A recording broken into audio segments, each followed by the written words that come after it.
Hello everyone, my name is Edith Paul and I am an intuitive coach, facilitator.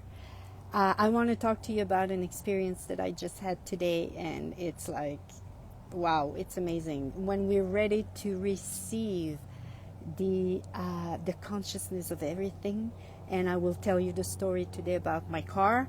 I've had my car for 15 years now. She doesn't look like a 15-year-old car. Uh, and I learned to have this relationship with her. Her name, well, I asked her name. Her name is Bella.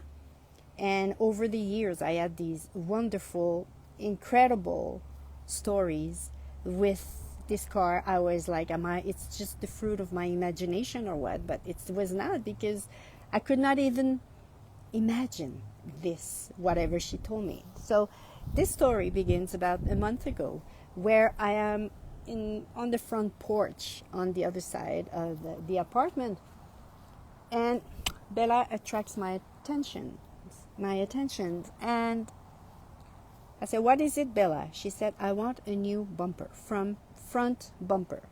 I said, "Okay, if you want a new front bumper, make sure that it's created with ease and lightness." And I explained to her what it meant for me. Ease and lightness. I said, okay, nobody is hurt. Everything is okay. And as you know, Bella, I'm not insured for you because you're 15 years old. So now I make sure that I don't have to spend any money for that change. Okay. So a few days after, I'm going to paddleboard with my friend Barb, and that day we choose to take Bella for a number of reasons, which we never did before. But that morning we chose to Bella as a vehicle to go to Longmont, the McIntosh Lake in Colorado. So we inflate our paddleboard, we go on the lake, great day, great temperature. And when I come back, there's a note on my windshield and a police card. I look at the note, and this is someone, a man. He identified himself in saying that he's sorry that he hit my car. My car was parked, and he hit it when he hit it, and he gave me his phone number, and he said, contact me for my insurance, and I will pay for this. And he called the police officer, and there was a case ID that was created, and I was like, oh my God, is it possible that it could be as easy as that? Everything has been done. Everything. I just have to. So I contacted the guy the day after, gave me his insurance information, and I called. Of course, I did everything that was required for the insurance.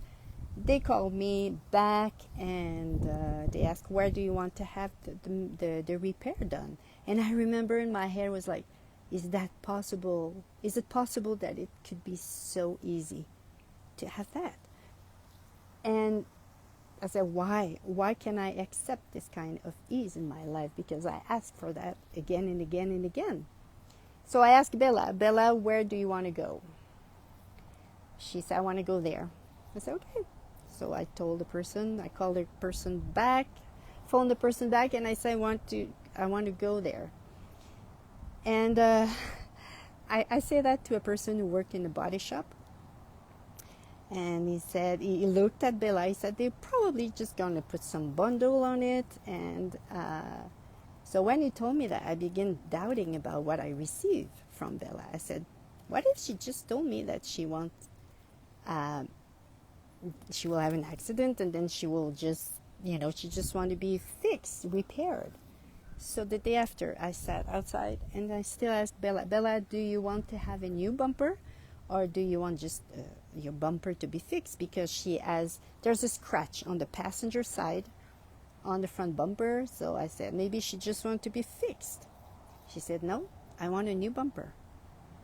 So this morning, that was the appointment for at the body shop, and I was preparing her this morning, and I said, Bella, I'm ready to spend money on you. So you have two choices. Do you prefer that we take care of the of the scratch on the passenger side, or the fender on the other side, because I've been hit 2 years ago. So what do you prefer? What is your priority? She said, the scratch on the passenger side, on the bumper. I said, okay. So I go at the body shop and I say to the person, while I'm here, I would like to know, I'm curious to know how it would cost me to have the bumper repair, the passenger scratch. That was not part of the accident. And or the fender. So she began explaining to me the fender, they will have to replace all of it, and there's a lot of things to be done. Remove the door. And she said, it will be $2,000. I said, okay, no, not that. My car is 15 years old. I don't want to pay that kind of money. And she looked at the bumper and she said, you know what? We're going to change your bumper. And for me, it was like, what? I didn't say that. But inside, I was so stunned. I said, oh my God. Bella my car knew where to go, what to do for her to get a new bumper. And I was like so flabbergasted this morning. For me, I was like, how is that possible? How can a car, and believe me, it's not the first time that I have this kind of experience with Bella, but today for me was like, oh my God, wow. So I'm sharing this with you because I want to share with you that it's possible to have that kind of relationship with everything you own. And you can begin to ask questions to these things and receive the awareness of everything. One of the first questions you can ask, if it's your vehicle, what's name? What is the name? How would you like me to call you? Maybe you already received this from your car. Or you can ask, do you want me to own you? Do you want to own me? Why? Why don't we own our car? Because we have to take care of them. So they own us. So it's about asking this to your car, and you can ask, okay, are there some repairs that are required for you? And yeah, whatever you can ask your car, and just allow yourself to receive this. And the first time that you receive this can be like some kind of, is it just my imagination? Sometimes is it that? And what if it's about just receiving this and allowing you to receive this at the same time? You can do that with your house, the building you're living in. How many times I did that when I was looking for an apartment, and I was asking, okay, do you want to own me? Do you want me to go and live? Will it be a contribution from me? That can be another question you ask to your car. Am I a contribution to you, or are you a contribution to me? Well, you have to answer this question. Is this car still a contribution to me? And if energetically it creates greater, which means like energetically it expands, or it becomes light, or there's joy, it's because it's still creating more for you. Or there's a calmness in your body, that can be that too. Or a lightness, like a brightness, that can be that too, like the sun that appears, because each of us, we have our own signs. That can be another way for you to get this. Your animal, that can be the same thing. You can contact, you can have this conversation, because consciousness, it's all about energy. It's about receiving the energy of everything. And and I had all these stories with my Bella, I would say. But this one was like, wow, for me.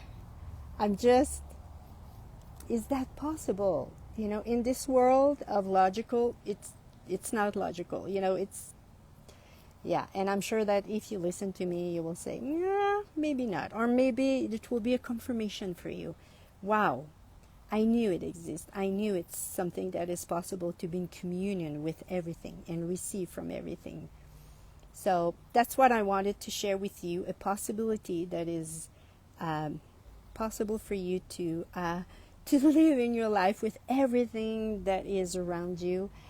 That can, as I said, building, houses, apartment, even your clothes, everything has a consciousness rock as consciousness. So music as consciousness. You can ask your body. Your body as our body is so aware of everything, and the more we develop this relationship with our body, the better. For me, I've been developing this for 12 years now, and my life really shifted, and I do less and I receive more from my body. And I released weight, and I never took it back. Why? Because I listened to what my body wants to eat and wants to eat, and the kind of exercises and we wants to be around. And I had a lot of clarity about that, but I don't want to do. I can do probably another video on that to explain to you how it's possible to do this. Or if you want to have this, please let me know. I will be happy to create a video for you. Bye everyone, and see you next time. Bye bye. So happy, and if you have some stories that you would like to share with me, I'll be so happy to read you, because the more we expand the words on that level as a possibility, the more aware people are going to become. And when people are aware, it's a better place for us to live. Bye bye everyone, and talk to you next time.